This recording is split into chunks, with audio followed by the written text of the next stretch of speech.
আপনাদের সাথে শেয়ার করছি আমার চাঁদনি যুবরাজ পিঠা খেতে চেয়েছিল, তাই জন্য আমি পিঠা বানাচ্ছি। পিঠার জন্য একটু আমি গোলা করে রাখলাম, এখন অলরেডি বসিয়ে দিলাম চুলায়। ওদের জন্য বানাচ্ছি, হালকা তেল দিয়ে দিচ্ছি যাতে ওদের পেটটা নষ্ট না হয়। বেশি তেল দিলে আবার ছোট মানুষ তো পেট নষ্ট হতে, তাই জন্য একটু তেল দিয়েছি, দিয়ে পরোটা করে নিলাম।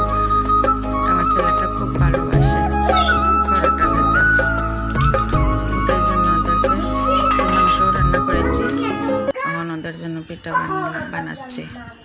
তো অলরেডি পিঠা বানানোর শেষ পর্যায়ে চলে এসেছি। এখন ওদের সামনে দিয়ে দিলাম, দুজনকে এক প্লেট মাংস দিয়ে ওরা খাক যা খাওয়ার। তো আশা করি আমার চ্যানেলটির পাশে থাকবেন এবং সাবস্ক্রাইব করবেন প্লিজ।